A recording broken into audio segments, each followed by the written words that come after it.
Hello friends, welcome to शिक्षा centre. तो घटना चक्र बीपीएससी पूर्वावलोकन का यह प्राचीन इतिहास का कंप्लीट वीडियो होगा डिटेल एक्सप्लेनेशन के साथ। तो वीडियो के अंत तक बने रहिए। अगर आप चैनल पर नए हैं तो प्लीज़ सब्सक्राइब कर लीजिएगा। चलिए देखिए, सबसे पहला क्वेश्चन, भारत में पशुपालन एवं कृषि के प्राचीनतम साक्ष्य प्राप्त हुए हैं। देखिए चारों ऑप्शन को ध्यान से देखिए। 64वीं बीपीएससी में पूछा गया था। ये बीपीएससी प्री के अलावा बिहार दरोगा, बीएसएससी और अन्य जितने भी बिहार के एग्जाम्स हैं उसके लिए महत्वपूर्ण होगा वीडियो।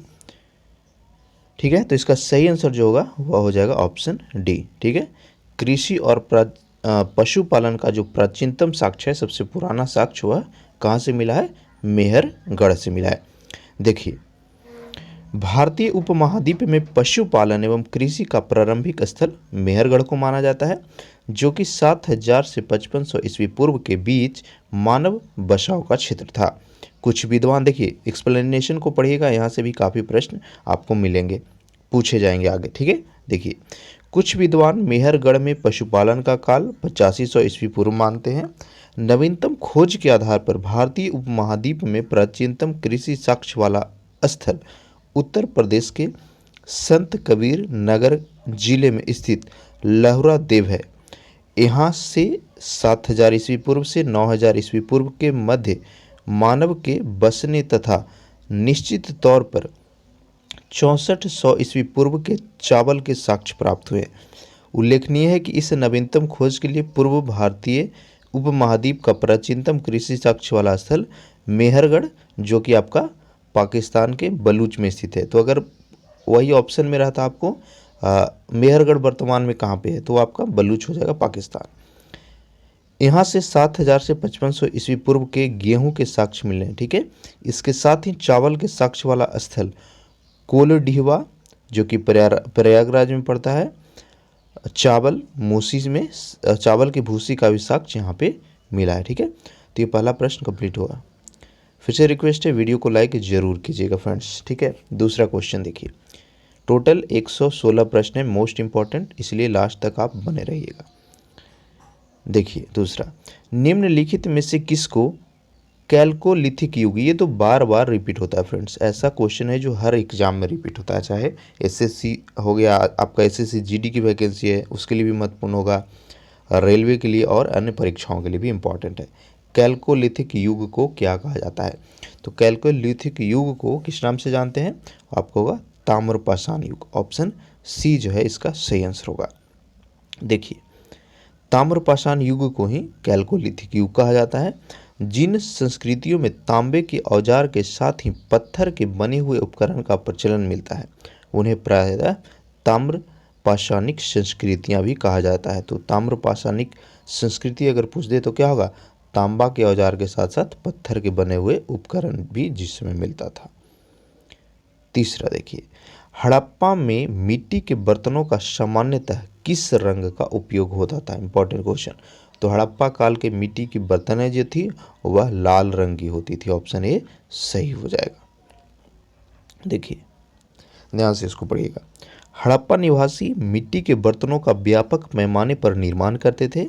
प्रारंभिक हड़प्पा सभ्यता में पैर से चालित चाक का प्रयोग किया जाता था। अभी देखे होंगे आप, कुम्हार लोग जो होते हैं हाथ से चालित चाक का प्रयोग करते हैं, लेकिन हड़प्पा के समय में पैर से चालित चाक का प्रयोग किया जाता था। परिपक्व हड़प्पा के दौर में हाथ से चलित चाकों का प्रयोग किया जाने लगा। डिजाइनर के आधार पर इन बर्तनों को दो श्रेणी में बांटा गया था। तो बिना डिजाइनर वाले बर्तन तथा दूसरा चित्रित मृत भांड। मृत भांडों को बनाने वाली मिट्टी में रेत का मिश्रण किया जाता था, जिनको पकाने पर यह हल्के भूरे लाल रूप से ग्रहण कर लेते थे। तो रंग कैसा होता था इसका? लाल होता था। इन मृत भांडों के ऊपरी हिस्से में लाल रंग की पुताई कर दी जाती थी तथा निचले हिस्से में काले रंग से विभिन्न प्रकार की चित्रकारी की जाती थी। ठीक है, तो ये हो गया आपका हड़प्पा की मिट्टी के बर्तन के बारे में। चौथा प्रश्न देखिए, सिंधु सभ्यता निम्नलिखित में से किस युग में पड़ता है? ऐतिहासिक, प्रागैतिहासिक, उत्तर या फिर आदि ऐतिहासिक? Important question. सिंधु सभ्यता का काल, तो क्या हो जाएगा? गेस कीजिएगा अपना आंसर। इस सही आंसर होगा आपका ऑप्शन डी। आद ऐतिहासिक काल में पड़ता है सिंधु सभ्यता। देखिए, ऐतिहासिक काल का निर्धारण पठनीय लेखन कला के ज्ञान के आधार पर किया जाता है। लेखन कला के ज्ञान के पहले का काल प्रागैतिहासिक काल का, यानी जिस काल का कोई भी रिटेन यानी लिखित विवरण, लिखित चीज़ें उपलब्ध नहीं है, उसको प्रागैतिहासिक काल कहा जाता है।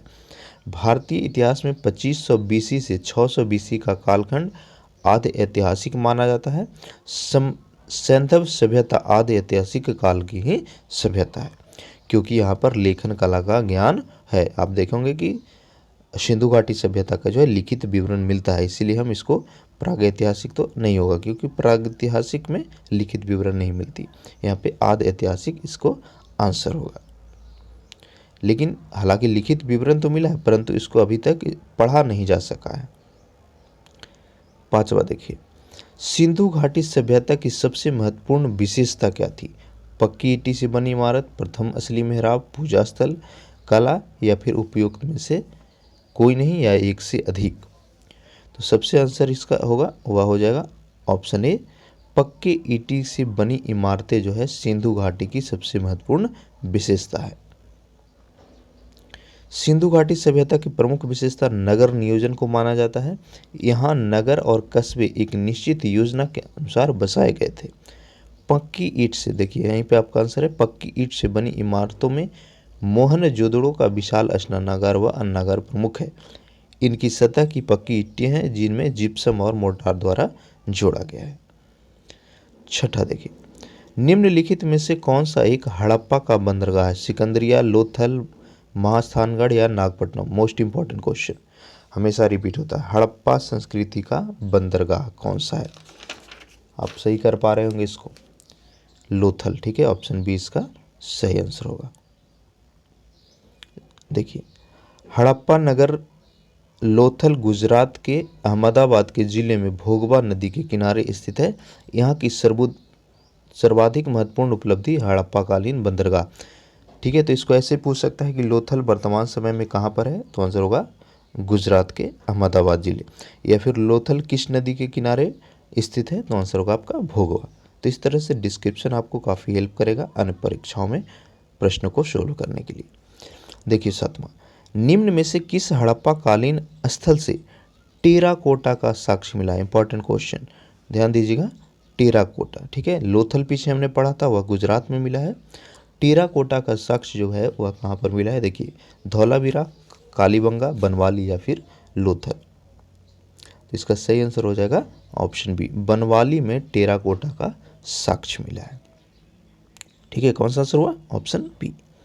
देखिए, हरियाणा के फतेहाबाद जिले में स्थित बनवाली से टेराकोटा का हल प्राप्त हुआ। ठीक है, साक्ष्य बोल सकते इसको। टेराकोटा कहाँ से? बनवाली से। बनवाली कहाँ पे पड़ता है? हरियाणा में पड़ता है। 8वां देखिए, निम्नलिखित में से कौन हड़प्पा और मोहनजोदड़ो के उत्खनन से संबंधित नहीं थे? हड़प्पा और मोहनजोदड़ो के उत्खनन से संबंधित नहीं थे, तो ये हो जाएंगे वी स्मिथ। ऑप्शन डी जो है इस प्रश्न का सही उत्तर होगा। देखिए, वर्ष 1921 में दयाराम साहनी ने हड़प्पा का सर्वेक्षण किया। वर्ष 1926-27 से वर्ष 1933-34 में माधव स्वरूप वत्स हड़प्पा के उत्खनन कार्य से संबंधित रहे। मोहनजोदड़ो की खोज सर्वप्रथम 1922 में रखालदास बनर्जी ने की थी तथा इसके पुरातात्विक महत्व की ओर ध्यान आकर्षित किया था।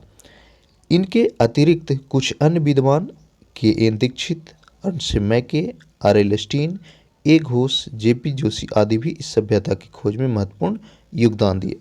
अतः स्पष्ट है कि वी.ए. स्मिथ हड़प्पा सभ्यता की खोज से संबंधित नहीं थे। ये जो थे क्या थे? एक इतिहासकार थे। तो आंसर वी.ए. स्मिथ था इस प्रश्न का। 9वां देखिए, बोजक कोई का महत्व इसलिए है कि, चारों ऑप्शन को देखिए ध्यान से, बोजक कोई का महत्व तो ये हो जाएगा कि वहाँ के जो अभिलेख प्राप्त हुए उसमें वैदिक देवी एवं देवताओं का वर्णन मिलता है। तो ऑप्शन ए जो है इसका सही प्रश्न आंसर होगा। देखिए, बोजक कोई से 14वीं शताब्दी ईस्वी पूर्व के कुछ अभिलेख मिले हैं। इस अभिलेख में ऐसे राजाओं का उल्लेख आया है जिनके नाम आर्य जैसे थे और जो संधियों के साक्ष्यों तथा रक्षा के लिए इंद्र, मित्र, वरुण व नासत्य देवताओं का आह्वान करते थे। इससे ज्ञात होता है कि वैदिक आर्य ईरान से ही होकर भारत आए थे। 10वां प्रश्न देखिए, प्रसिद्ध 10 राजाओं का युद्ध किस नदी पर हुआ? वेरी वेरी इंपॉर्टेंट, ये भी बार बार रिपीट होता है। 10 राजाओं का जो युद्ध है वह किस नदी के तट पे लड़ा गया था? गेस कीजिएगा अपना आंसर। तो ये हो जाएगा आपका पुरुषनी नदी, ऑप्शन डी सही हो जाएगा। ठीक है, ऑप्शन डी। देखिए इसके बारे में, दशराज युद्ध, जिसको दशराज युद्ध भी कहा जाता है, यह पुरुषनी नदी जिसका वर्तमान नाम क्या है? रावी। इस याद रखिएगा, पुरुषनी नदी का वर्तमान नाम क्या है? रावी। तो अगर ऑप्शन में रहे किस नदी के तट पर और रावी दिया रहे तो आंसर रावी होगा। इसमें भारत के राजा सुदास ने 10 राजाओं का एक संघ को हराया था। इस संघ में आर्यों के प्रमुख जन अनु, दुह, यदु, पुरु, तुवर्सु तथा 5 लघु जनजातियों का समूह सम्मिलित था, जिसके पुरोहित कौन थे? विश्वामित्र थे। तो पूछ दे अगर कि दशराज युद्ध का पुरोहित कौन थे तो होगा विश्वामित्र। कौन कौन शामिल हुए थे आप देख लिए, अनु, दुह, यदु, पुरु और तवर्सु के अलावा 5 अन्य लघु जनजातियों का समूह था इसमें। 11वां देखिए, ऋग्वेद का कौन सा मंडल पूर्णतः सोम को समर्पित है? ये भी रिपीट होता है। ऋग्वेद का कौन सा जो मंडल है वह पूर्णतः सोम को समर्पित है? ये डायरेक्ट लूसेंट का क्वेश्चन है। ठीक है, तो लूसेंट को अच्छे से आप जरूर पढ़िए किसी भी कम्पिटिटिव एग्जाम की तैयारी कर रहे हो। तो इसका सही आंसर हो जाए 9वां मंडल। ठीक है, 9वां मंडल किसको समर्पित है? सोम को समर्पित है। देखिए ऋग्वेद में कुल मंडलों की संख्या 10 है। नवम मंडल के सभी 114 मंत्र जो है वह सोम को समर्पित है। सोम आर्यों का मुख्य पेय था जिसे मुंजवत पर्वत से प्राप्त किया जाता था। ऋग्वेद के 10वें मंडल में चारों वर्णों की उत्पत्ति का भी उल्लेख किया हुआ है। 12वां है, ऋग्वेद संहिता का 9वां मंडल पूर्णतः किसको समर्पित है?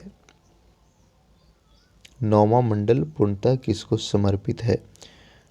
देखिए पिछला क्वेश्चन क्या था, सोम को कौन सा मंडल समर्पित है, यहाँ पे 9वां मंडल किसको समर्पित है? तो आंसर तो सेम ही होगा, सोम को समर्पित। तो ऑप्शन डी होगा, सोम और इस पेपर नामकृत देवता को। नेक्स्ट देखिए, गायत्री मंत्र किस पुस्तक में मिलता है? Important question. गायत्री मंत्र जो है वह ऋग्वेद में मिलता है। ऑप्शन सी जो है इसका सही होगा। देखिए गायत्री मंत्र ऋग्वेद में उल्लेखित है। इसके रचनाकार विश्वामित्र हैं। यह मंत्र ऋग्वेद के 3य मंडल में, पूछ दे गायत्री मंत्र कौन सा मंडल में है तो होगा आपका 3य मंडल। इसके रचनाकार तो विश्वामित्र। कौन सा वेद? आपका ऋग्वेद। तो 3 प्रश्न यहाँ से आपको याद हो गए। अगला देखिए, महावीर स्वामी का जन्म कहाँ हुआ था? देखिए काफ़ी आसान सवाल। महावीर स्वामी यानी जैन धर्म और बौद्ध धर्म, 2 ऐसे टॉपिक है जिससे हर एक परीक्षा में 1 से 2 प्रश्न आपको मिलेंगे। तो इन दोनों टॉपिक का एक एक पॉइंट को आपको अच्छे से पढ़ना है। देखिए उसको 97 में पूछा, 2005 में पूछा और फिर से 2011 में ये रिपीट हुआ है। तो 3 बार बीपीएस से नहीं, इसको डायरेक्ट रिपीट कर दिया। महावीर स्वामी का जन्म, तो इसका सही आंसर क्या हो जाएगा? कुंडग्राम में होगा। कहाँ होगा? Kundagram, option A. देखिए महावीर स्वामी का जन्म कुंडग्राम या कुंडलपुर जो कि वैशाली के पास पड़ता है, लगभग 599 ईस्वी पूर्व में हुआ। उनकी माता का नाम याद कर लीजिए, यहाँ से आपको काफ़ी चीज़ याद करना है। महावीर स्वामी की माता का नाम था त्रिशला।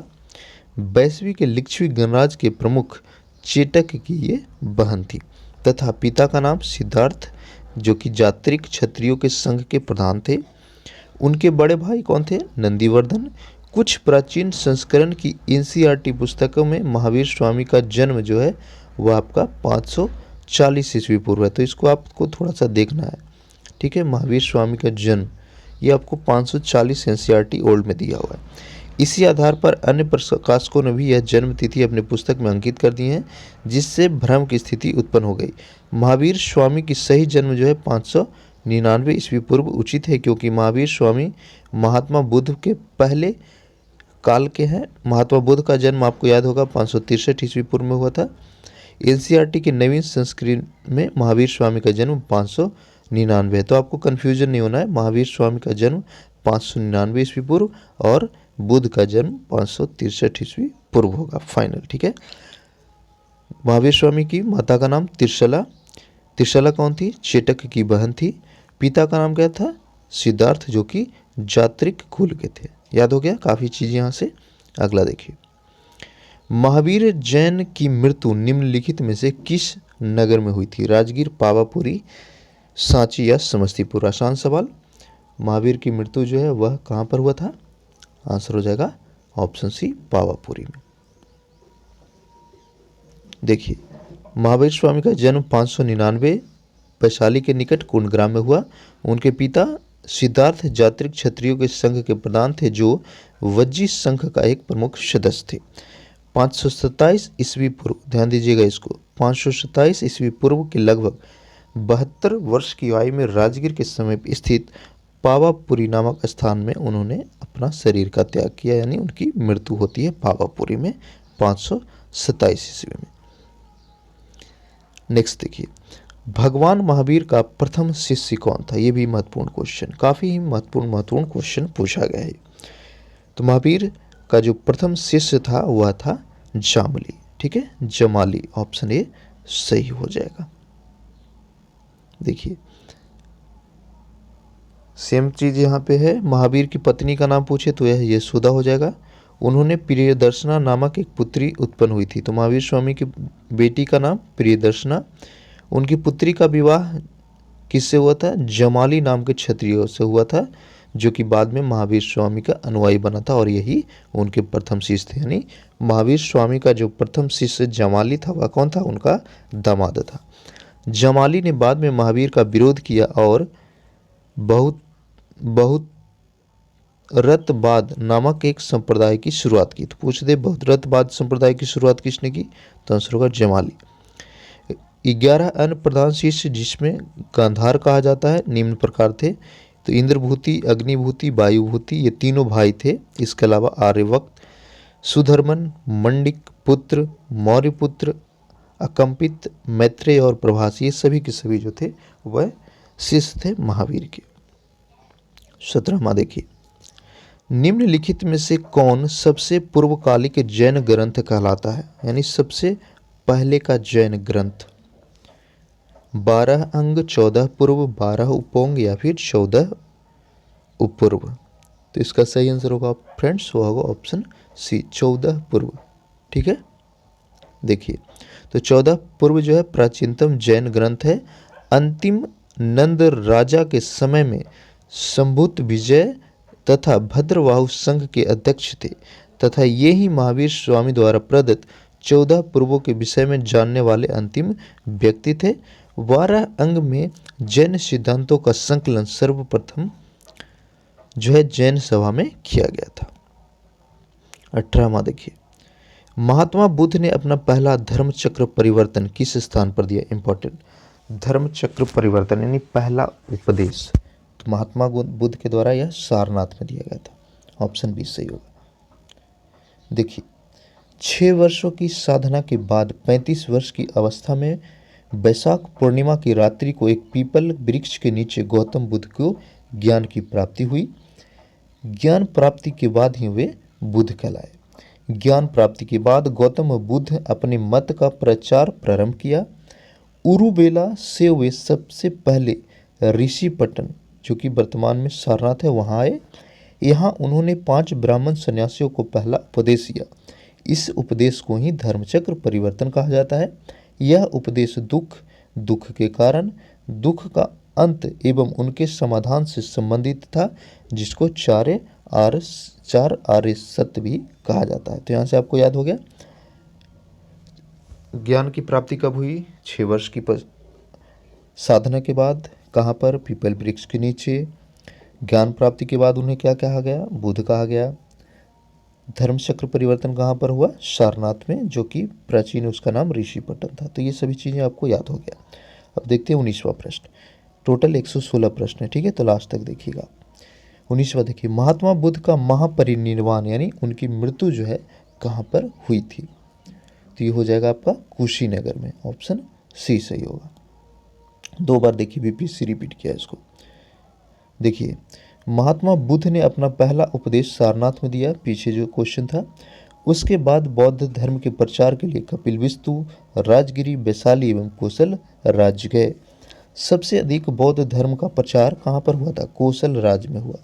कोसल नरेश प्रसेनजीत ने भी अपने परिवार के साथ बुद्ध की शिष्यता ग्रहण की। तो अगर पूछ दे प्रसेनजीत किसका फॉलोअर था, तो हो जाएगा बौद्ध धर्म का। अपना प्रचार करते हुए वे मल्लोक की राजधानी पावा पहुँचे।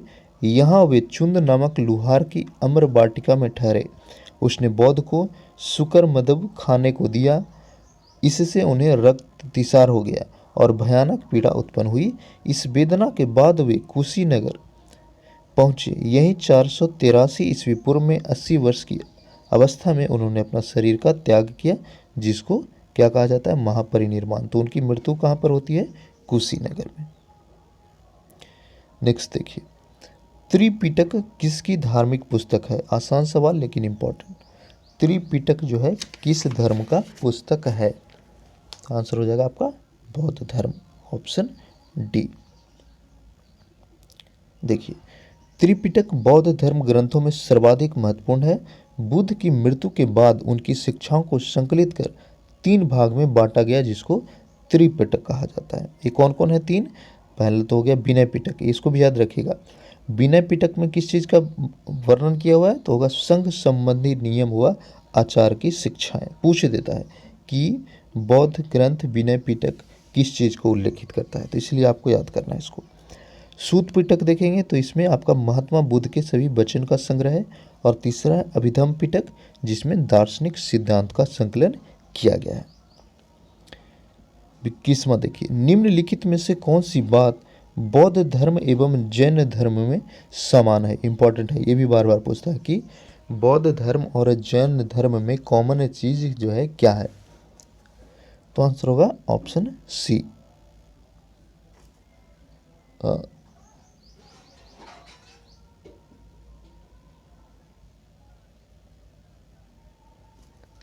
आत्मदमन। देखिए, गौतम बुद्ध ने मध्यम मार्ग का उपदेश दिया और वे मोक्ष के लिए कठोर साधना एवं काया कलेश में विश्वास नहीं करते थे।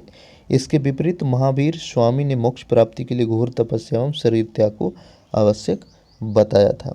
यहाँ पे मैं कमेंट में बताऊंगा, थोड़ा डाउट लग रहा है। कॉमन चीज़ें जो है वह अहिंसा ही है, ठीक है, आत्मदमन नहीं होगा।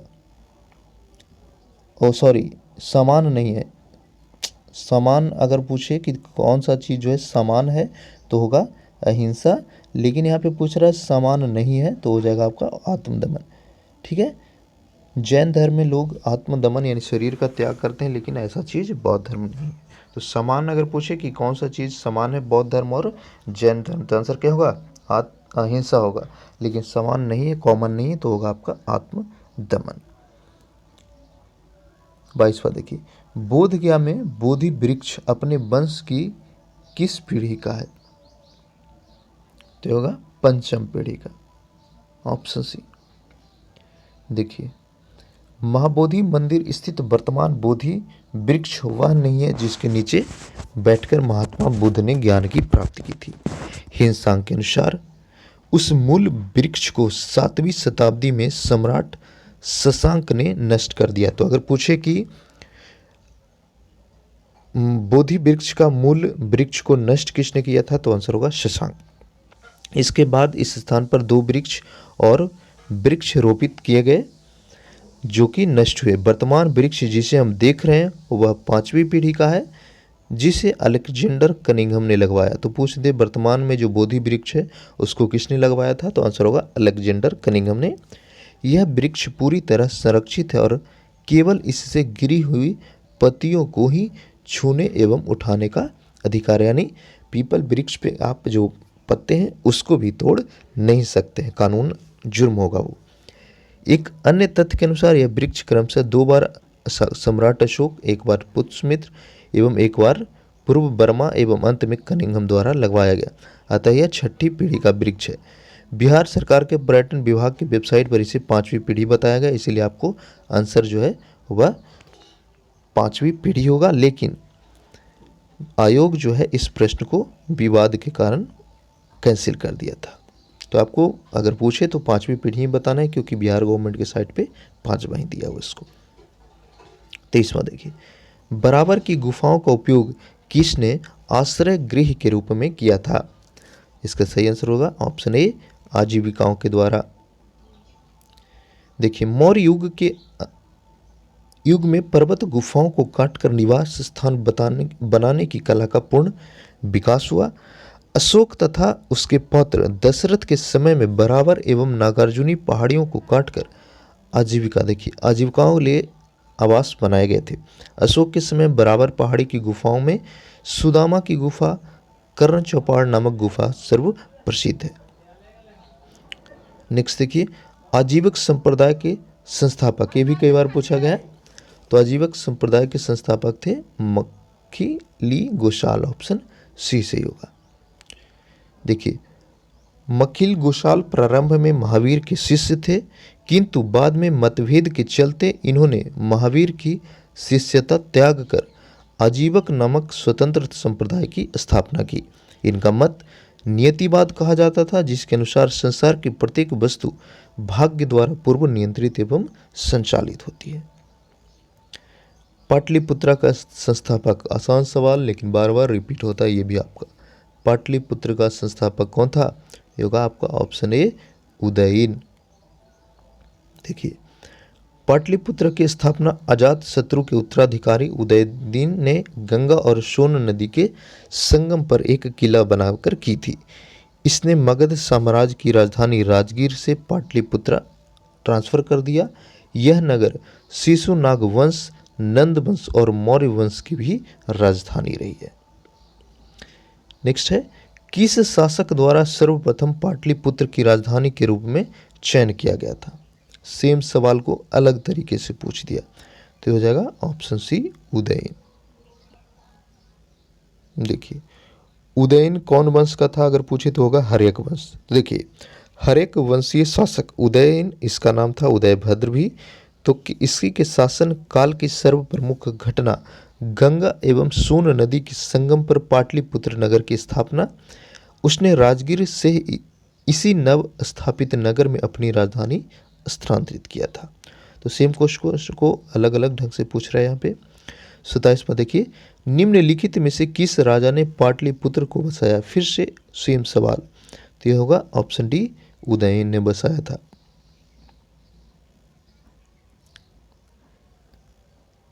28वां देखिए, विश्व का पहला गणतंत्र वैशाली में किसके द्वारा स्थापित किया गया था? तो यहाँ से दो सवाल आपको याद हो रहा है।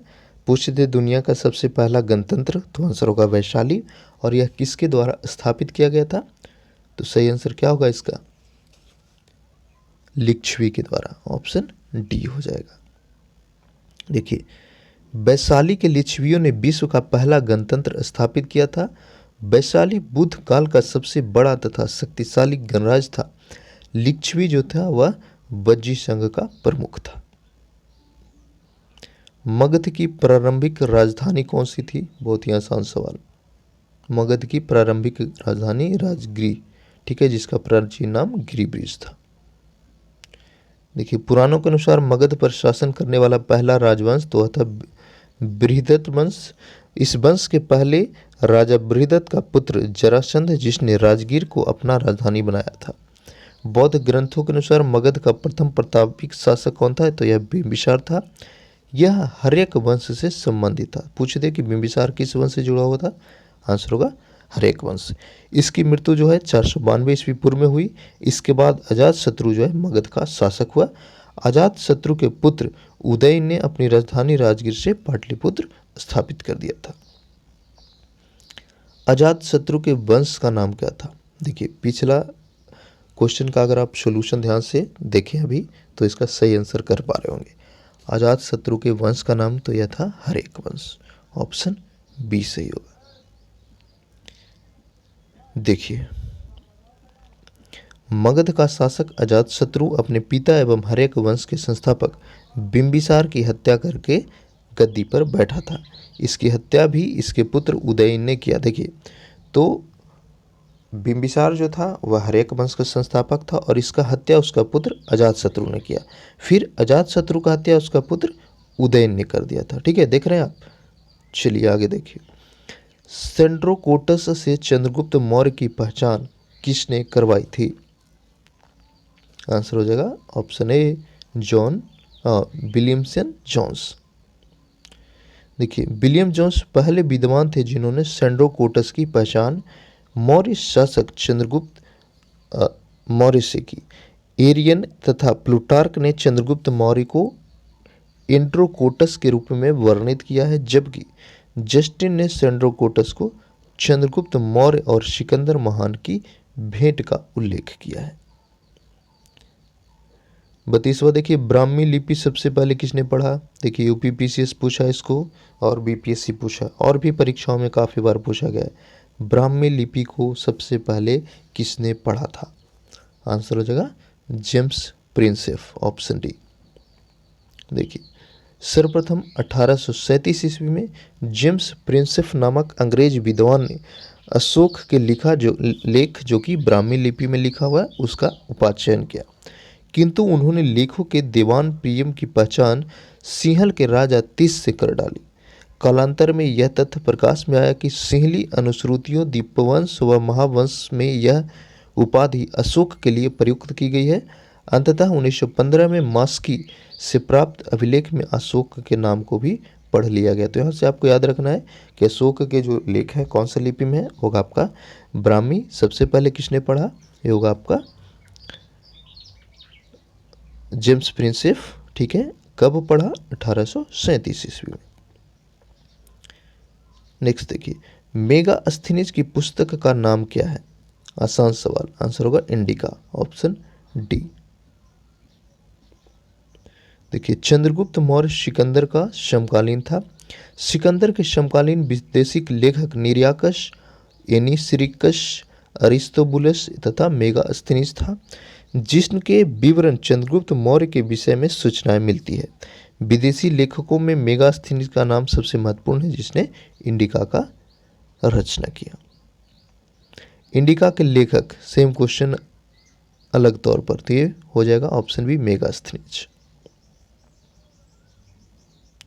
मेगास्थनीज किसका दूत था? ये भी इंपॉर्टेंट क्वेश्चन है। तो मेगास्थनीज जो था वह किसका दूत था? सेल्यूकस का था, ऑप्शन ए सही हो जाएगा इसका। देखिए, मेगास्थनीज सेल्यूकस निकेटर द्वारा चंद्रगुप्त मौर्य की राज्य सभा में भेजा गया यूनानी राजदूत था। इसके पूर्व अराकोसिया के क्षत्रप के राज दरबार में सेल्यूकस का राजदूत रह चुका था।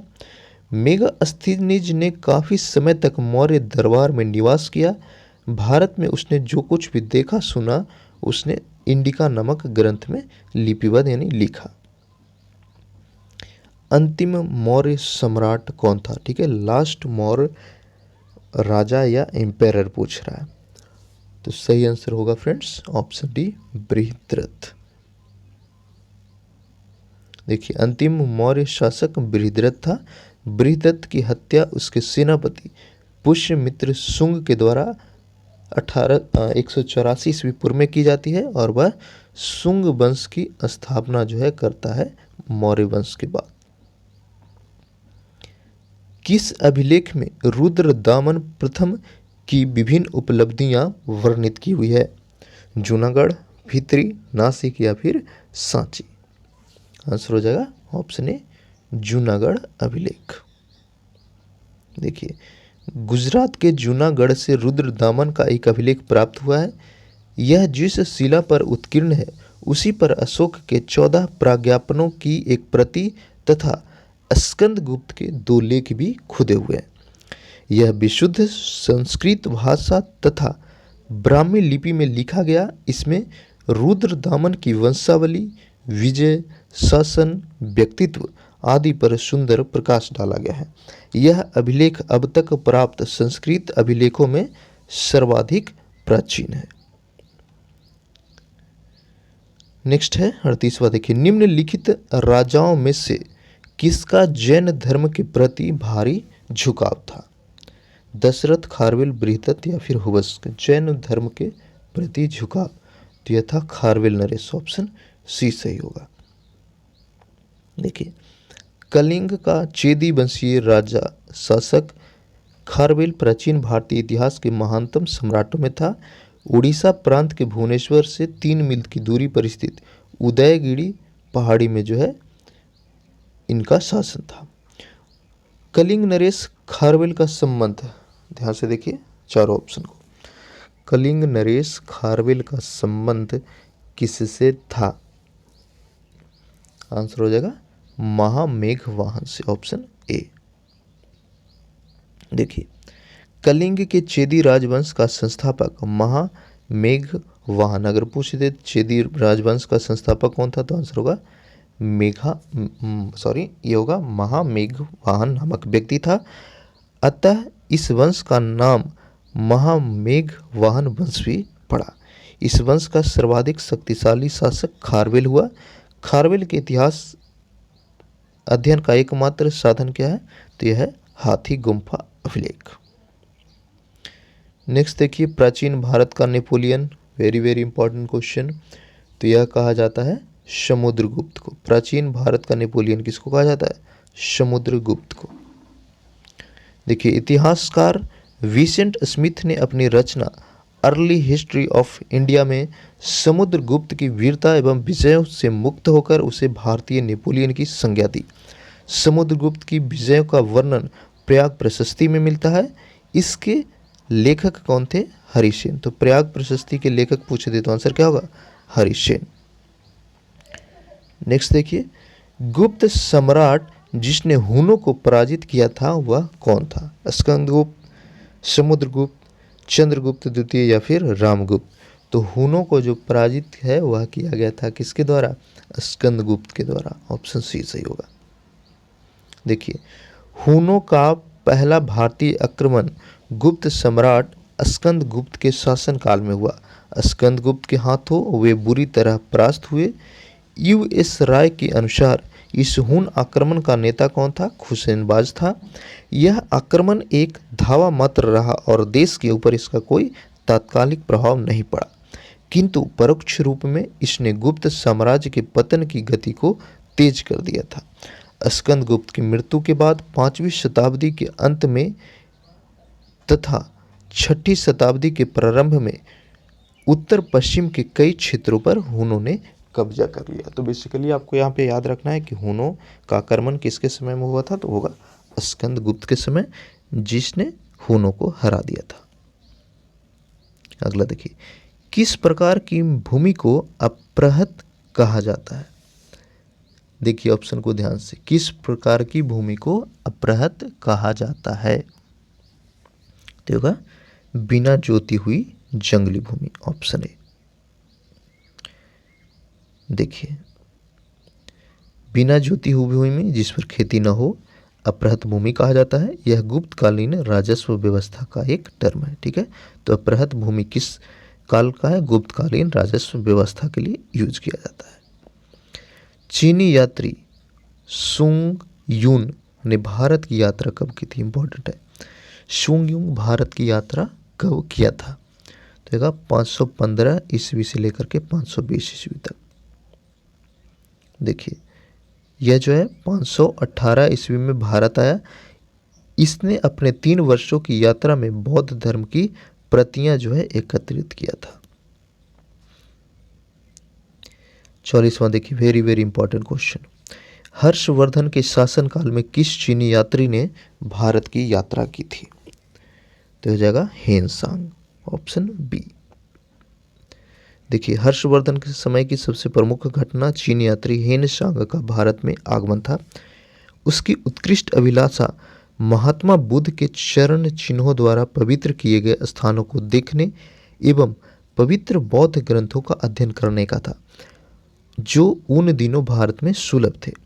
इस उद्देश्य की पूर्ति हेतु उसने तांग शासकों की राजधानी चंगन से भारतवर्ष के लिए 629 ईस्वी में प्रस्थान किया। तो कब आया? 629 में। किसके शासनकाल में? होगा हिनसांग के शासनकाल में। और उसने एक ग्रंथ लिखा जिसका नाम है सी यू की। तो पूछ दे सी यू क्यू के लेखक कौन है? तो होगा हर्षवर्धन। नेक्स्ट देखिए, कलहन पुस्तक का नाम क्या है? कलहन की पुस्तक, आंसर होगा ऑप्शन डी, राजतरंगिणी। अलग वे में पूछ सकता है इसको कि राजतरंगिणी के लेखक कौन थे, तो आंसर हो जाएगा कलहन। देखिए, कलहन ने राजतरंगिणी में कश्मीर का इतिहास लिखा। तो इसको अलग वे से पूछता है कभी कभी कि निम्न में से किस पुस्तक में कश्मीर का इतिहास वर्णित किया हुआ है, तो वहाँ पे राजतरंगिणी होगा। इस ग्रंथ की रचना कलहन ने जय सिंह के शासनकाल में पूरा किया। चंद्रगुप्त मौर्य के प्रधानमंत्री चाणक्य ने राजनीति शास्त्र पर प्रसिद्ध ग्रंथ अर्थशास्त्र की रचना की। तो यहाँ से एक चीज़ और याद कीजिए, अर्थशास्त्र की रचना किसने की? तो होगा चाणक्य ने। चाणक्य किस चीज़ का बुक है? तो होगा राजनीति शास्त्र का। अगला देखिए, उदंतपुर शिक्षा केंद्र निम्न में से किस राज्य में स्थित था? उदंतपुर शिक्षा केंद्र, आंसर हो जाएगा बिहार में। ठीक है, ऑप्शन क्या होगा इसका? ऑप्शन बी जो है सही होगा। देखिए, उदंतपुर जिसे उदनापुर भी कहा जाता है, प्राचीन काल में एक प्रमुख शिक्षा केंद्र था। यह बिहार राज्य में स्थित था। इसकी स्थापना कब हुई थी? पाल वंश के प्रथम शासक गोपाल ने की थी। तो पूछ दे उदंतपुर शिक्षा केंद्र का स्थापना किस वंश के द्वारा किया गया? होगा पाल वंश। या फिर किस शासक? तो होगा गोपाल। कर्नाट वंश का संस्थापक कौन था? देखिए, नरसिंहदेव, नान्यदेव, विजयदेव या हरिदेव। क्या होगा आंसर? कर्नाट वंश का संस्थापक, आंसर हो जाएगा ऑप्शन ए, नान्यदेव के द्वारा किया गया था। देखिए, नान्यदेव ने इसकी स्थापना 1097 से 98 में किया और वे एक महान योद्धा थे। नान्यदेव ने कर्नाटक की राजधानी सिमरावगढ़, ध्यान दीजिएगा, कर्नाटक वंश की राजधानी कहाँ थी? सिमरावगढ़ को बनाया गया था नान्यदेव के द्वारा। कर्नाटक वंश शासनकाल मिथिला का स्वर्ण युग कहा जाता है। कर्नाटक वंश का अंतिम शासक, नान्यदेव तो संस्थापक था, अंतिम शासक कौन था? ये हो जाएगा आपका हरि सिंह, ऑप्शन ए। देखिए, हरि सिंह देव थे लास्ट शासक। ये कला और साहित्य के महान संरक्षक थे। इन्होंने पंजी व्यवस्था की शुरुआत की थी। 49वां देखिए, किस काल में अछूत की अवधारणा स्पष्ट रूप से उद्धृत हुई? Very very important question. जो छुआछूत की अवधारणा है अछूत की, वह किस काल में स्पष्ट रूप से जो है दिखाई देने लगा था? आंसर हो जाएगा धर्मशास्त्र के समय, ऑप्शन डी। देखिए, धर्मशास्त्रों में 4 वर्ण कौन कौन? ब्राह्मण, क्षत्रिय, वैश्य व शूद्र के अतिरिक्त समाज में अन्य अनेक जातियां यथा अंबष्ट, उग्र, ये सभी के सभी का आविर्भाव अनुलोम एवं प्रतिलोम विवाहों के फलस्वरूप हो गया। पाणिनि ने 2 प्रकार के शूद्र का उल्लेख किया, निर्वसित और अनिर्वसित। इनमें पहले प्रकार के शूद्र ही अस्पृश्य माने जाते थे। यानी छुआछूत की भावना कब हुई? धर्मशास्त्र के युग में ज़्यादा शुरू हुआ था। नेक्स्ट देखिए, कनिष्क के शासन काल में बौद्ध सभा, फिर से बोल रहे हैं फ्रेंड्स, वीडियो पे को लाइक जरूर कीजिएगा। टोटल 116 क्वेश्चन है, तो अंत तक देखिए। चैनल पर नए हैं तो प्लीज़ सब्सक्राइब जरूर कीजिएगा और कमेंट में आप बताइएगा कि कैसा लगा, ताकि हम बाकी सब्जेक्ट्स का वीडियो भी आपको प्रोवाइड कर सकें। तो इसका देखिए, कनिष्क काल के शासन काल में बौद्ध सभा किस नगर में आयोजित की गई थी? बहुत ही आसान सवाल है, कश्मीर में, ऑप्शन सी सही होगा। देखिए, बौद्ध धर्म की चौथी और अंतिम संगति का आयोजन जो है कुषाण शासक कनिष्क के राज्यकाल के समय कश्मीर के कुंडलबंड में हुई। इसके अध्यक्ष कौन थे? वसुमित्र। अश्वघोष इसके उपाध्यक्ष। ठीक है, तो चौथा बौद्ध संगति का जो है शुरुआत बोल सकते हैं आप, वह कनिष्क के समय में हुआ। अध्यक्षता थी वसुमित्र की और उपाध्यक्ष कौन था? हुआ था अश्वघोष। यहाँ बौद्ध ग्रंथों के कठिन अंशों पर सम्यक विचार किया गया और यहाँ प्रत्येक पिटक पर भाष्य लिखे गए। कनिष्क ने इन्हें ताम्र पात्र पर खुदवाकर एक स्तूप में रखवा दिया।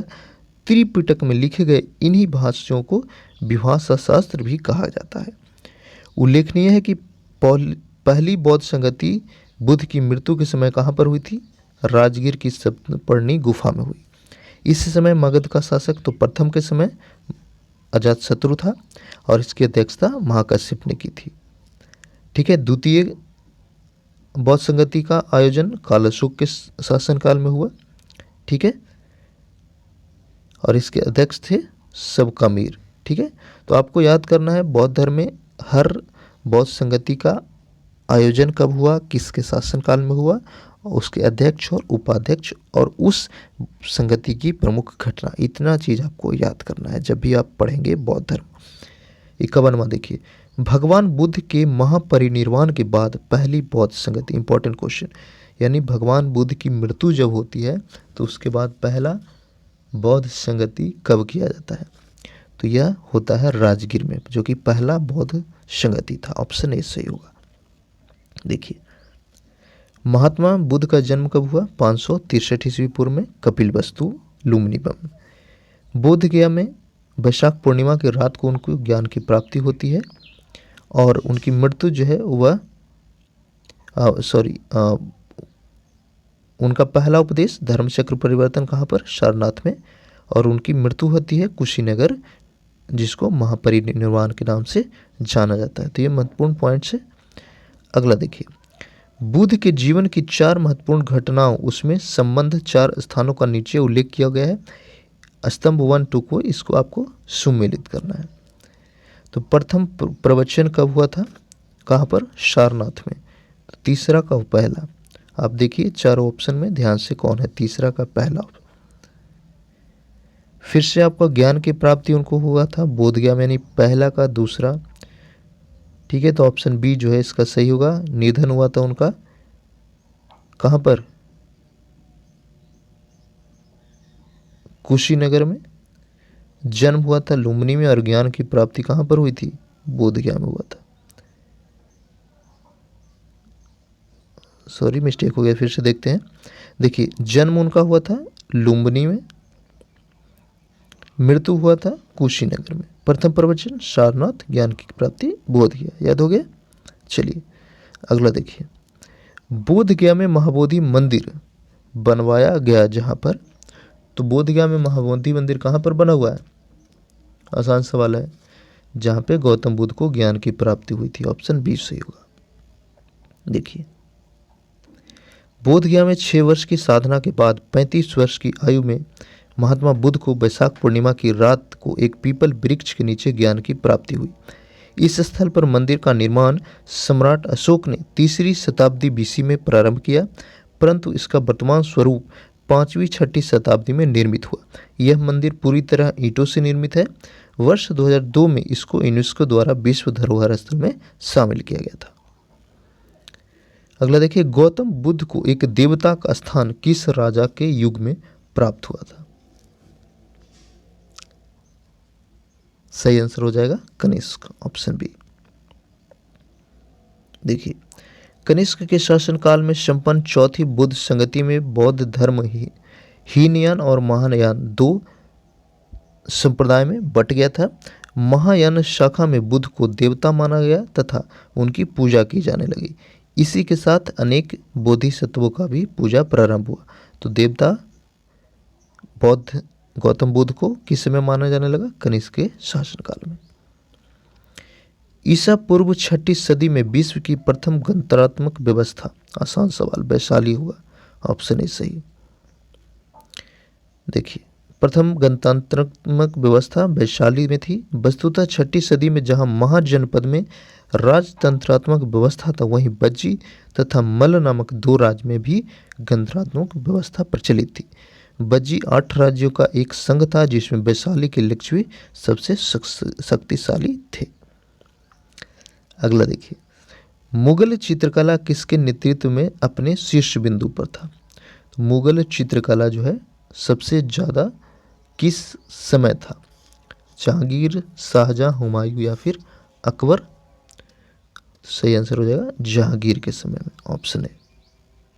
देखिए, मुगल चित्रकला जहांगीर के शासनकाल में शिखर पर पहुंच गई। जहांगीर चित्रकला का बड़ा कुशल पारखी था। मुगल शैली में मनुष्यों का चित्र बनाते समय एक ही समय में विभिन्न चित्रकारों द्वारा मुख, शरीर एवं पैरों को चित्रित करने का रिवाज भी था। तो आंसर होगा आपका जहांगीर इसका। देखिए, मुगल चित्रकला का स्वर्णिम युग भी कहा गया है जहांगीर के समय में ही। चलिए आगे बढ़ते हैं। 16 महाजनपदों की सूची किस में उपलब्ध है? Important question. जो 16 महाजनपद हैं उसका वर्णन किस चीज में उपलब्ध है? तो सही आंसर होगा अंगुत्तर निकाय, ऑप्शन बी। देखिए, बौद्ध ग्रंथ अंगुत्तर निकाय में 65 महाजनपदों की सूची उपलब्ध है। इन्हें 16 महाजनपद कहा गया। और ये कौन कौन से हैं याद कर लीजिए। अंग, मगध, काशी, कौशल, बज्जी, मल, चेदी, वत्स, कुरु, पंचाल, मत्स्य, शूरसेन, अस्मक, अवंती, गंधार और कंबोज। ये 16 महाजनपद थे। इन सभी महाजनपद में एकमात्र महाजनपद अस्मक दक्षिण भारत में स्थित था। पूछे थे अस्मक किस भारत में था, यह उसका क्षेत्र तो होगा दक्षिण भारत। जन संभ सूत्र में केवल 12 राज्यों के ही नाम मिलते हैं। जैन ग्रंथ भगवती सूत्र में भी 16 महाजनपदों की सूची मिलती है, किंतु वहाँ नाम कुछ विभिन्न प्रकार है। तो इसको छोड़िए, आपको 16 महाजनपद का नाम याद रखिए। दक्षिण भारत में कौन था? तो अस्मक था। नालंदा विश्वविद्यालय का स्थापना किस युग में किया गया था? Important question. नालंदा विश्वविद्यालय का स्थापना तो यह गुप्त वंश के समय हुआ था। ऑप्शन सी सही होगा। देखिए, नालंदा एक विश्वविख्यात बौद्ध पीठ एवं विश्वविद्यालय था। यह दक्षिण बिहार में राजगीर के निकट स्थित था। इसके ध्वंसावशेष बड़गांव ग्राम से दूर आज भी बिखरे पड़े हैं। 5वीं शताब्दी के बीच गुप्तों के समय में नालंदा विश्वविद्यालय अस्तित्व में आया। सर्वप्रथम कुमार गुप्त ने नालंदा बौद्ध विहार को दान में दिया। बाद में बुद्धगुप्त, तथागुप्त एवं बालादित्य नामक गुप्त शासकों ने भी इस विहार को दान में दिए थे। नेक्स्ट देखिए, नालंदा विश्वविद्यालय किस लिए प्रसिद्ध था? ऑप्शन को ध्यान से देखेंगे आप। इसका सही आंसर होगा बौद्ध एवं धर्म दर्शन, ऑप्शन सी। यह बौद्ध धर्म दर्शन के अध्ययन के लिए विश्व प्रसिद्ध था। उसी के अध्ययन के लिए चीनी यात्री हिनसांग जो है भारत आया था। नेक्स्ट है, मध्यकालीन भारत में मन शब्दारी व्यवस्था को क्यों लागू किया गया है? Important question. मध्यकालीन भारत में मन शब्दारी प्रथा को क्यों लागू किया गया था? तो होगा सैनिकों की सुगमता से भर्ती हेतु, ऑप्शन बी। देखिए, मन शब्दारी व्यवस्था एक विशिष्ट प्रशासनिक व्यवस्था थी जिसका प्रचलन मुगल शासक अकबर के द्वारा किया गया था। मनसब द्वारा 3 बातें निर्धारित होती थी: पदाधिकारी का वरीयता क्रम, वेतनमान तथा सैनिक उत्तरदायित्व। सैनिक उत्तरदायित्व में मनसबदार को अपने मनसब के अनुसार सैनिकों को रखना पड़ता था। इस व्यवस्था से राज्य ने सैनिकों के प्रत्यक्ष भर्ती और रख रखाव के उत्तरदायित्व मनसबदारों पर डाल दिया, जिसके बदले मनसबदार को नगद या जागीर प्रदान की जाती थी। अगला देखिए, नीचे दिए गए कथन में आपको निकालना है कि कौन सा सही है कौन गलत है और उसका व्याख्या सही है या नहीं। देखिए, कथन है 12वीं शताब्दी के अंत तक नालंदा महाविहार का पतन हो गया था। ये तो सही है। महाविहार को राजकीय प्रश्रय मिलना बंद हो गया। आपका ये भी सही है, लेकिन ऐसा नहीं कि उसका व्याख्या वो करता है, तो ऑप्शन बी हो गया। दोनों कथन सही है लेकिन उसका व्याख्या नहीं करता है। देखिए, नालंदा में एक विश्वविख्यात बौद्ध मठ एवं विश्वविद्यालय था। यह दक्षिण बिहार, ये हमने पढ़ लिया, ठीक है। देखिए, 12वीं सदी के अंत तक मुस्लिम आक्रमण के फलस्वरूप मुस्लिम था बख्तियार खिलजी, ठीक है, तो उसने इसको नष्ट किया था 12वीं सदी के अंत तक। बंगाल के पाल शासक द्वारा विक्रमशिला विश्वविद्यालय को संरक्षण देने के फलस्वरूप जो है नालंदा का महत्व धीरे धीरे घटने लगा। अगला देखिए, प्रथम मगध साम्राज्य का उत्कर्ष किस शताब्दी में हुआ था? ये होगा 6ठी शताब्दी, ऑप्शन बी। देखिए 544 492 ईस्वी पूर्व में था। मगध का वास्तविक संस्थापक देखेंगे तो हर्यक वंश का संस्थापक बिंबिसार हुआ ही था। मगध की राजधानी देखिए, तो मगध की राजधानी जो है राजगीर भी था और बाद में पाटलिपुत्र भी बना, तो इसीलिए इसको आयोग जो है प्रश्न को स्किप किया था। अगर प्रथम राजधानी पूछे तो राजगीर होगा, ठीक है। देखिए ए और सी दोनों सही है। मगध की आरंभिक राजधानी गिरिब्रिज, बाद में उदय ने उसको पाटलिपुत्र बनाया, जो गुप्त काल तक मगध की राजधानी बनी रही। मगध साम्राज्य पर शासन करने वाले प्रथम राजवंश के विषय में बौद्ध ग्रंथ एवं पुराण में अलग अलग विवरण मिलता है। पुराणों के अनुसार मगध पर शासन करने वाला पहला राजवंश तो यह बृहद्रथ राजवंश था। इस वंश का पहला राजा जरासंध था, जिसने गिरिब्रिज को अपना राजधानी बनाया था। अगला देखिए, नंद वंश के पश्चात मगध पर किस राजवंश ने शासक किया? तो नंद वंश के बाद जो है शुंग वंश इस पे शासन किया था, ऑप्शन बी सही होगा।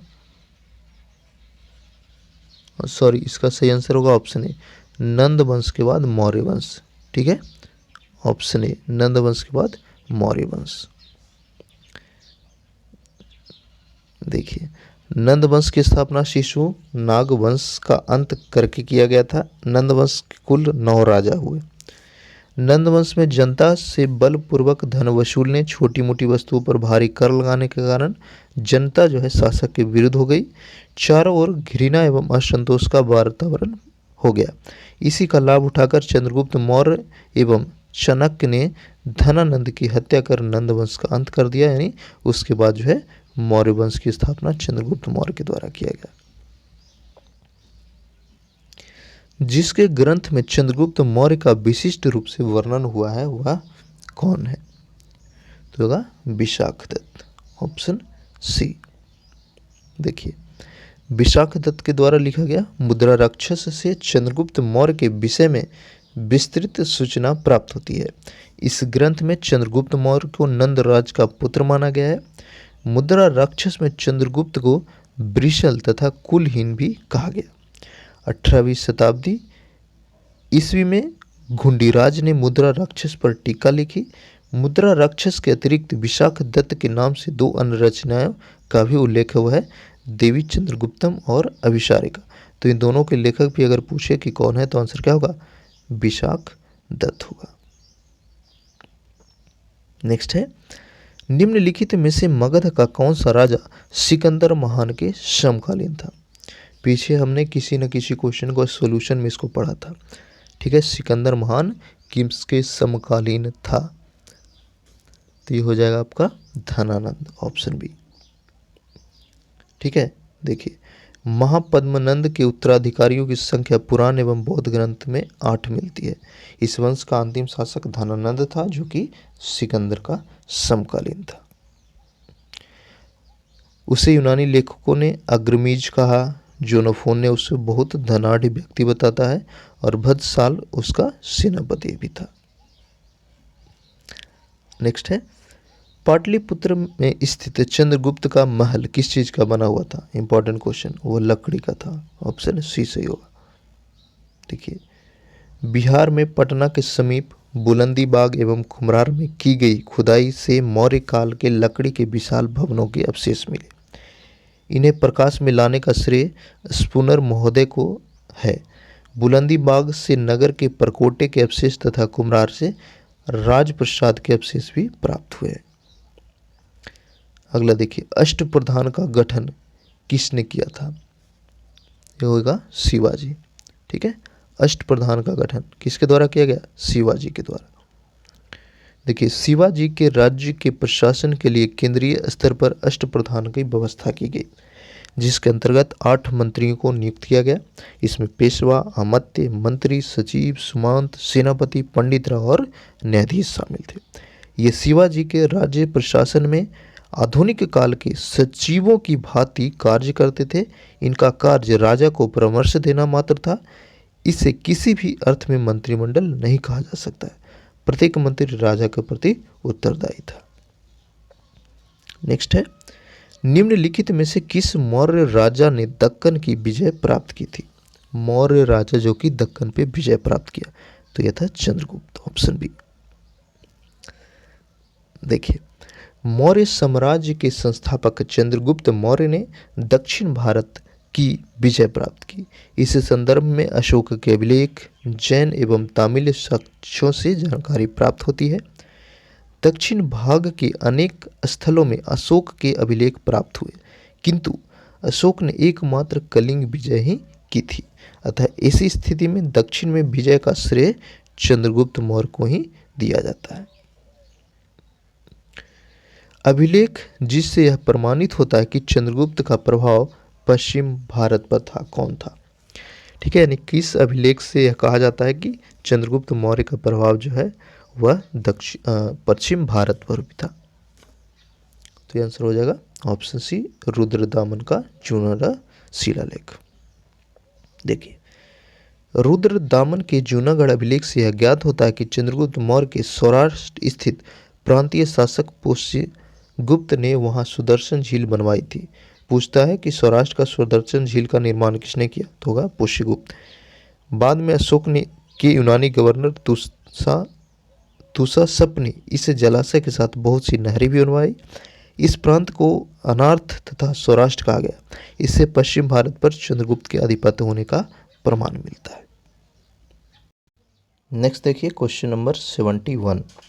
निम्न में से कौन सा क्षेत्र अशोक के साम्राज्य में सम्मिलित नहीं था? देखिए, अफगानिस्तान, श्रीलंका, बिहार और कलिंग अशोक के साम्राज्य में नहीं था, तो होगा आपका ऑप्शन सी, श्रीलंका। देखिए, श्रीलंका अशोक के साम्राज्य में शामिल नहीं था। द्वितीय शिलालेख से स्पष्ट होता है कि भारत में अशोक का अधिकार चोल, पांड्य, सतीपुत, केरलपुत एवं ताम्रपर्णी जो कि श्रीलंका को छोड़कर सर्वत्र था, क्योंकि इन राज्यों को प्रत्यंत या सीमावर्ती राज्य कहा गया है। चैनल पे नए हैं तो फ्रेंड्स प्लीज़ सब्सक्राइब कीजिएगा और वीडियो को लाइक ज़रूर कीजिएगा। मैं बार बार रिक्वेस्ट कर रहा हूँ, आप अपना लाइक दीजिए, हमें सपोर्ट दिखाइए, ताकि हम आपके लिए अच्छे से अच्छे कंटेंट प्रोवाइड कर सकें फ्री ऑफ कॉस्ट। 72वां देखिए, अशोक के शासनकाल में बौद्ध सभा किस नगर में आयोजित किया गया था? तो होगा पाटलिपुत्र, ऑप्शन बी। देखिए, सिंहली अनुश्रुतियाँ दीपांश और महावंश के अनुसार अशोक के राज्यकाल में पाटलिपुत्र में मोगलीपुत्र तीस की अध्यक्षता में तीसरी बौद्ध संगति का आयोजन पाटलिपुत्र में हुआ। अशोक के शिलालेख यानी इंस्क्रिप्शन में प्रयुक्त भाषा कौन सी है? Very important question. अशोक के शिलालेखों में प्रयुक्त भाषा कौन सी है? आंसर हो जाएगा प्राकृत। और वहीं पूछे लिपि तो होगा ब्राह्मी लिपि। देखिए, इसको आप पढ़ लीजिए, स्क्रीनशॉट लेके रिवाइज कर सकते हैं। आगे बढ़ेंगे। निम्नलिखित में से प्राचीन भारत की कौन सी लिपि दाहिने से बाएं की ओर लिखी जाती है, यानी इस तरह से लिखा जाता है? कौन सा लिपि है जो दायां से बायां लिखा जाता है? ब्राह्मी, ख्रोष्ट, शारदा या नंदगिरी? आंसर हो जाएगा खारोष्टी, ऑप्शन सी। देखिए, प्राचीन भारत में खारोष्टी लिपि दाएं से बाएं लिखी जाती थी। इसे पढ़ने का श्रेय मैसन, प्रिंसेप, नोरिस, लेसेन, कनिंघम आदि विद्वानों का है। यह मुख्यतः उत्तर पश्चिमी भारत की लिपि थी। अशोक के धम्म का मूल संदेश क्या था? यानी अशोक का जो धम्म नीति था उसका मूल संदेश क्या था? सही आंसर हो जाएगा ऑप्शन ई, एक से अधिक। ठीक है, ये सभी के सभी राजा के प्रति वफादारी, शांति एवं अहिंसा, बड़ों का सम्मान, धार्मिक सहिष्णुता, ये सभी के सभी धर्म का मूल संदेश था। देखिए, अशोक धर्म यानी धर्म एक नैतिक संहिता थी। अशोक अपने दूसरे और 7वें शिलालेख के माध्यम से संदेश देता है कि अपाशिन्वे बहुकयाने दयादाने, सच्चे सोचिए महादाने साधु वचने, कम पाप करना, कल्याण करना, दयादान करना, सत्य बोलना, पवित्रता से रहना, स्वभाव में मधुरता एवं साधुता बनाए रखना। तो मूल संदेश में आपका शांति, अहिंसा, बड़ों का सम्मान, धार्मिक सहनशीलता, ये सभी के सभी। 76 देखिए, केवल वह स्तंभ जिसमें अशोक ने स्वयं को मगध का सम्राट बताया। Very very important. अशोक शिलालेख का कौन सा अभिलेख है जिसमें अशोक ने खुद को मगध का सम्राट कहा है? बताइए आंसर। तो ये हो जाएगा ऑप्शन डी, भाबरू स्तंभ। देखिए, भाबरू बैराट स्तंभ में अशोक ने खुद को मगध का सम्राट बताया। यह अभिलेख अशोक के बौद्ध धर्मावलंबी प्रमाणित करता है, और ये जो अभिलेख है वह यह प्रमाणित करता है कि अशोक था जो बौद्ध धर्म का फॉलोअर था। अपने शिलालेखों में अशोक सामान्यतः किस नाम से जाना जाता है? तो होगा प्रियदर्शी, ऑप्शन बी। देखिए, अशोक के अभिलेखों में सर्वत्र उसे देवान प्रियदर्शी यानी प्रियदर्शी तथा राजा आदि के नाम से संबोधित किया गया। पुराणों में उसे अशोक वर्धन भी कहा गया है। कौटिल्य के अर्थशास्त्र में किस पहलू पर प्रकाश डाला गया है? इंपॉर्टेंट क्वेश्चन है। तो कौटिल्य का जो बुक है अर्थशास्त्र, वह किस चीज की किताब है? राजनैतिक नीतियों की। ऑप्शन बी सही होगा। ठीक है, चलिए आगे देखिए। कौटिल्य की पुस्तक अर्थशास्त्र किस विषय पर आधारित है? सेम क्वेश्चन रिपीट हो गया। किस चीज पर? तो होगा आपका ऑप्शन यहाँ पे आपको ध्यान से देखना है। शासन कला के सिद्धांत और अभ्यास, विदेश नीति, धन संचय, आर्थिक संबंध। तो आंसर होगा ऑप्शन ई, एक से अधिक। ठीक है, देखिए कौन कौन सा। तो कौटिल्य चाणक्य द्वारा मौर्य काल में रचित अर्थशास्त्र शासन के सिद्धांत और अभ्यास की पुस्तक है। इसमें राज्य के लिए मंडल सिद्धांत है जो विदेश नीति की व्याख्या करता है। इसके अलावा इसमें सप्तांग सिद्धांत, राजा, अमात्य, जनपद, दुर्ग, कोष, दंड एवं मित्र की सर्वप्रथम व्याख्या मिलती है। अर्थशास्त्र में तत्कालीन प्रशासन एवं कृषि, शिल्प एवं व्यापार व्यवस्था की भी विस्तृत जानकारी प्राप्त होती है। अगला देखिए, मेगास्थनीज ने भारतीय समाज को कितनी श्रेणियों में विभाजित किया? ये भी बहुत ही महत्वपूर्ण क्वेश्चन है। तो मेगास्थनीज के अनुसार भारत की जो समाज थी वह कितने भागों में विभक्त थी? ठीक है, तो टोटल जो है 7 भागों में विभाजित था, ऐसा कहा गया है मेगास्थनीज के द्वारा। ये 7 भाग कौन कौन थे? दार्शनिक, कृषक, पशुपालक, कारीगर, योद्धा, निरीक्षक और सभासद। मेगास्थनीज भारतीय समाज में दास प्रथा के प्रचलित होने का उल्लेख नहीं करता है। मौर्य काल में कोई भी व्यक्ति न तो अपनी जाति से बाहर विवाह कर सकता था और न ही उसे विभिन्न पेशा अपना सकता था। मौर्य समाज का 7 वर्गों में विभाजन का विशेष रूप से उल्लेख, तो ये आपका मेगास्थनीज की बुक इंडिका में मिलती है। ऑप्शन डी होगा सही। नेक्स्ट देखिए, पेरिप्लस ऑफ द इरिथ्रियन सी किसके द्वारा लिखा गया है?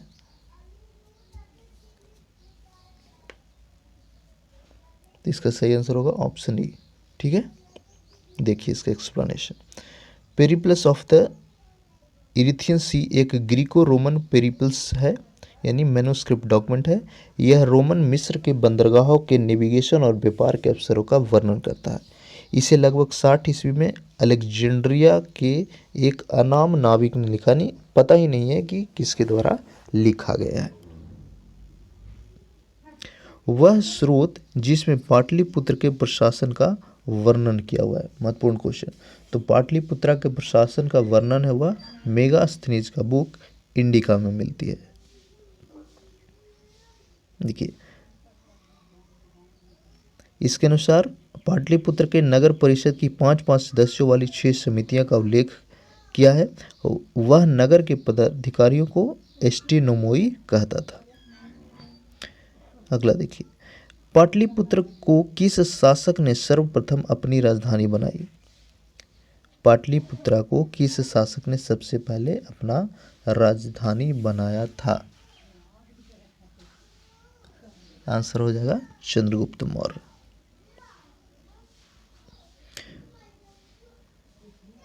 देखिए, वस्तुतः पाटलिपुत्र की स्थापना गंगा और सोन नदी के संगम पर हर्यक वंशी शासक उदयन ने की। ठीक है, और उसने अपनी राजधानी राजगीर से पाटलिपुत्र की। लेकिन ऑप्शन में आप यहाँ पे देखेंगे तो उदयन नहीं दिया हुआ, यानी हमको इस चार में से में देखना है कि इन चारों में सबसे पहले पाटलिपुत्र को राजधानी किसने बनाया था। तो ये होगा आपका चंद्रगुप्त मौर्य। इनमें से किसने सर्वप्रथम व्यापक पैमाने पर स्वर्ण मुद्रा का प्रचलन किया? पुष्यमित्र शुंग, बीमा कदफिसेस, मिनांडर या गौतमीपुत्र सतकर्णी। सबसे पहले स्वर्ण मुद्रा का प्रचलन व्यापक पैमाने पर, तो यह किया गया था किसके द्वारा? ऑप्शन सी सही होगा, बीमा कदफिसेस के द्वारा। देखिए,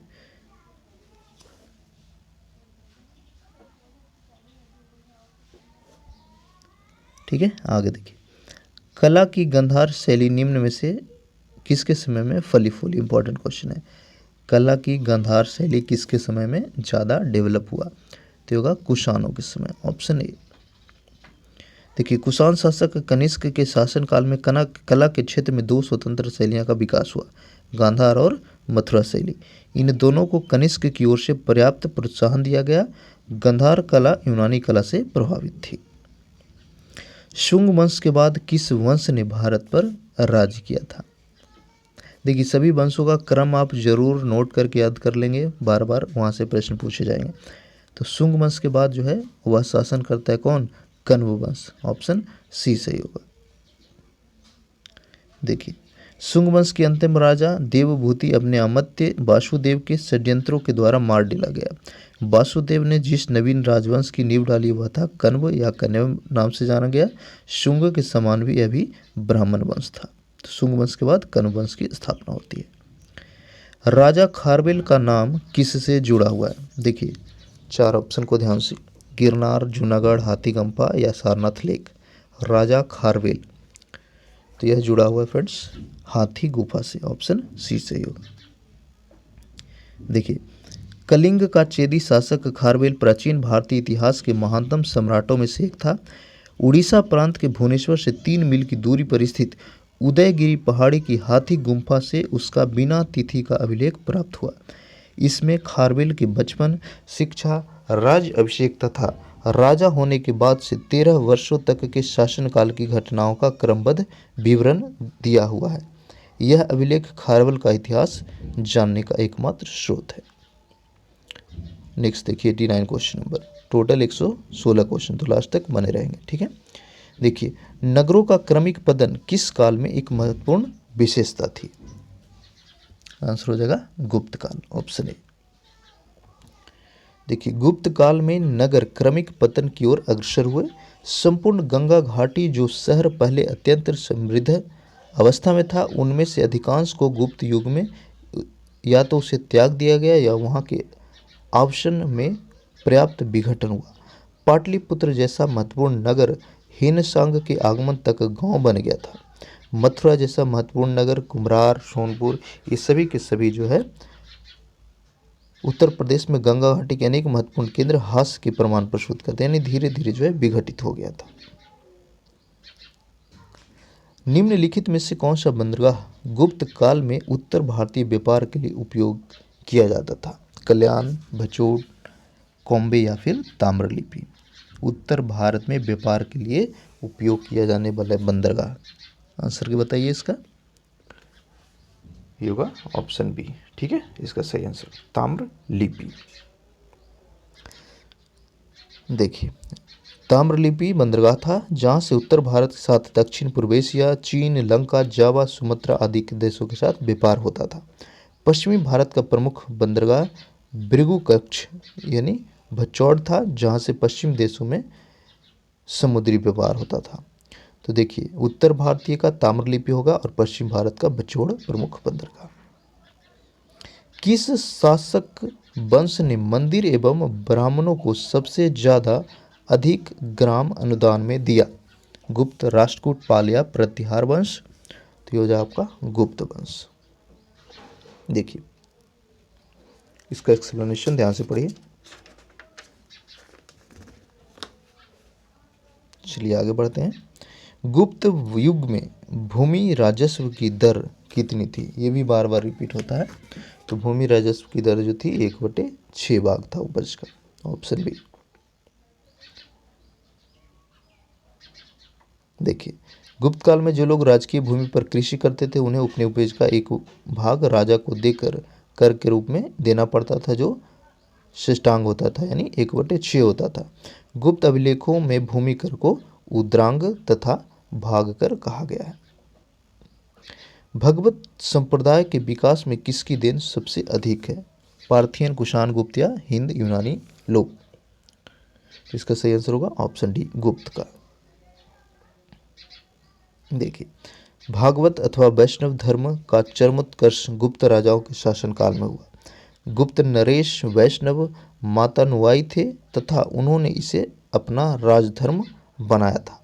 अधिकांश शासक परम भागवत की उपाधि धारण करते थे। विष्णु का वाहन गरुड़ गुप्त का राजसिंह था। तो गुप्त का राजसिंह अगर पूछे थे तो क्या होगा? गरुड़। नेक्स्ट देखिए, इनमें से किसने पहली बार यह व्याख्या की थी कि पृथ्वी के अपनी धुरी पर घूमने के कारण प्रतिदिन सूर्योदय एवं सूर्यास्त होता था? तो ये था आर्यभट्ट। ठीक है, नेक्स्ट है, इनमें से कौन गुप्त काल में औषधि के क्षेत्र में अपने कार्य के लिए जाने जाते थे? इंपॉर्टेंट क्वेश्चन है। गुप्त काल में औषधि के क्षेत्र के लिए जाने जाते थे, तो ये थे कौन? ऑप्शन ई होगा इसका सही आंसर। ठीक है, देखिए सुश्रुत को शल्य क्रिया का जनक कहा जाता था। यह काशी के रहने वाले थे। इनका काल लगभग 600 ईसा पूर्व माना जाता है। सौनक ऋग्वेद कालीन ऋषि से। शूद्रक गुप्तकालीन नाटककार। शौमिला गुप्तकालीन नाटककार जिसे कालिदास ने भाष और कविपुत्र के साथ याद किया। इस प्रकार गुप्त काल में औषधि के क्षेत्र उपयुक्त इसमें से कोई नहीं था। यद्यपि बिहार लोक सेवा ने अपने प्रारंभिक उत्तर, इसका सही उत्तर ये माना, चूंकि देखिए ये जो है दिया हुआ यहाँ पे आयोग जो है पहला यहाँ पे ये इसका सही आंसर माना था, लेकिन तो एक्चुअली में औषधि से नहीं जुड़े थे, ये शल्य क्रिया से जुड़े हुए थे। फिर भी आयोग जो है इसका आंसर ये माना था, लेकिन रियली में इसका आंसर ये होगा। ठीक है, चलिए आगे देखिए। चीनी यात्री हेनसांग किस विश्वविद्यालय में अध्ययन किया था? आसान सवाल है, बहुत ही आसान सवाल। सही कर पा रहे होंगे, इसका आंसर ऑप्शन डी जो है सही है।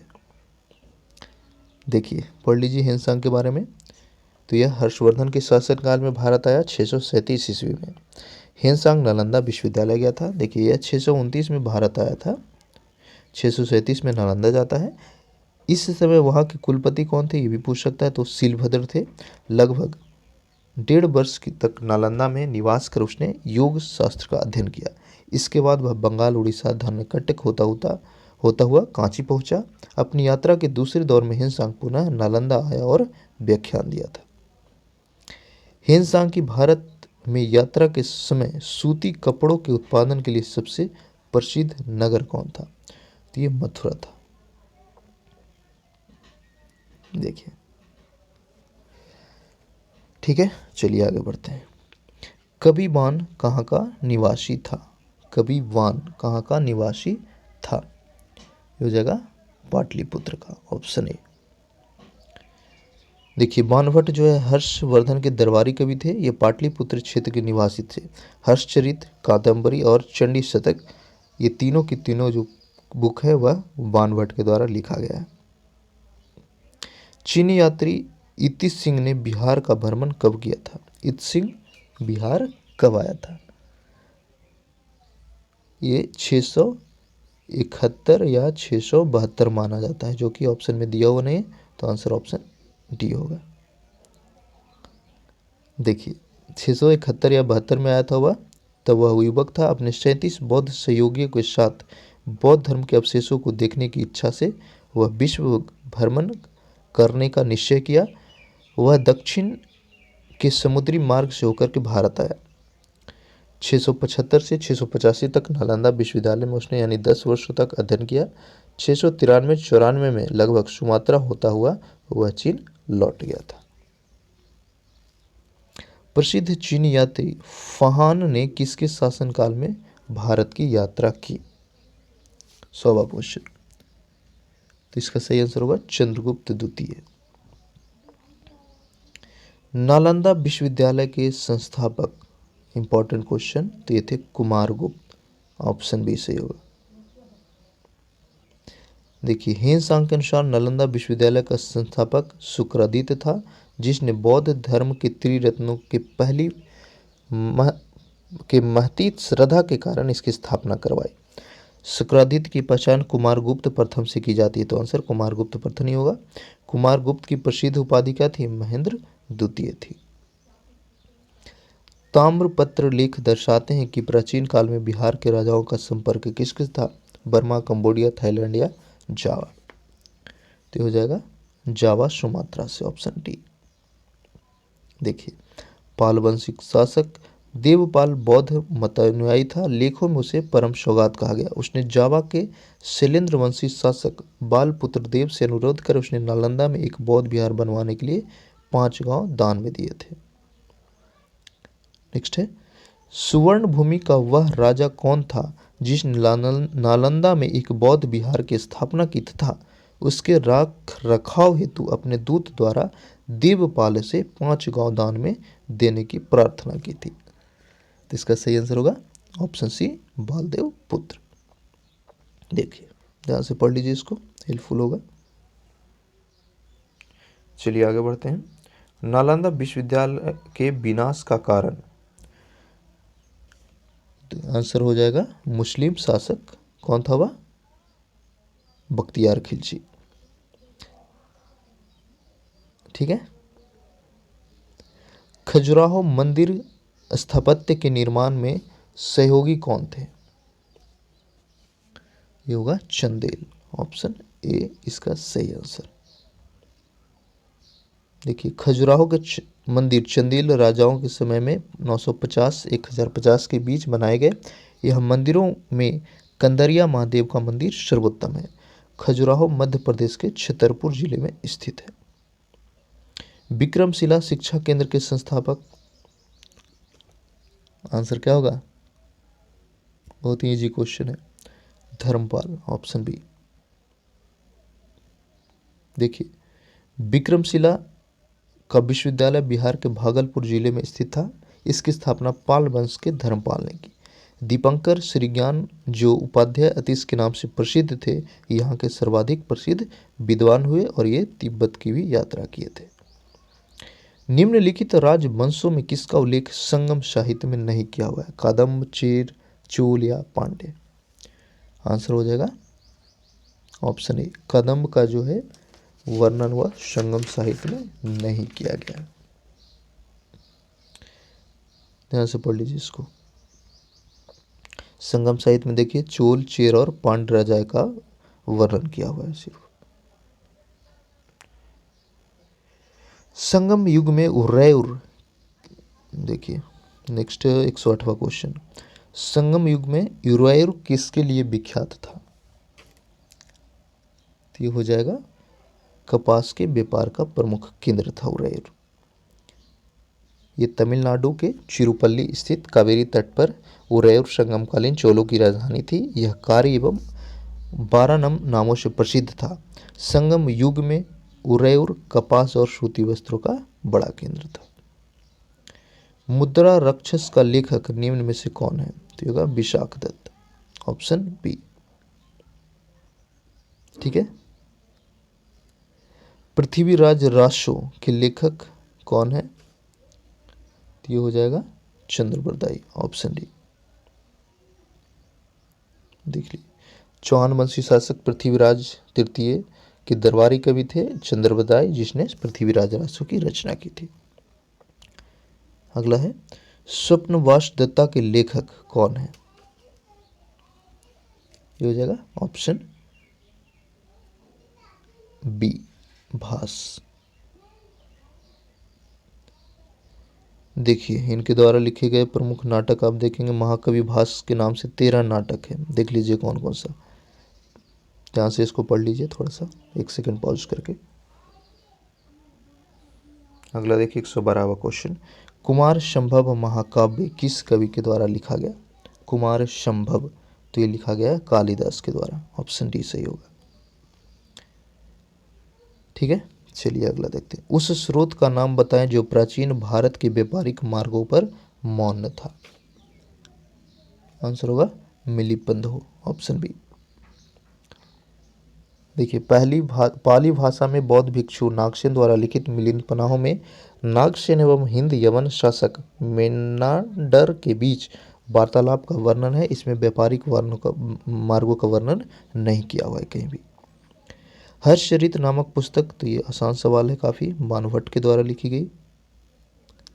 ठीक है, चोल काल किसके लिए प्रसिद्ध था? ध्यान से देखिए ऑप्शंस को, चोल काल जो है किसके लिए प्रसिद्ध था? तो होगा ग्राम panchayat, village assembly, option A सही होगा। ठीक है, लास्ट क्वेश्चन देखिए, दक्षिण भारत के मंदिरों के आकर्षक द्वार क्या कहलाते थे? होगा गोपुरम, ऑप्शन बी। ठीक है फ्रेंड्स, तो ये जो है पूरा प्राचीन भारत अपडेटेड अब तक का कंप्लीट हो गया है। ध्यान से वीडियो को 1-2 बार देखिए, सारे एग्जाम्स में के लिए काफ़ी बेनिफिशियल होगा।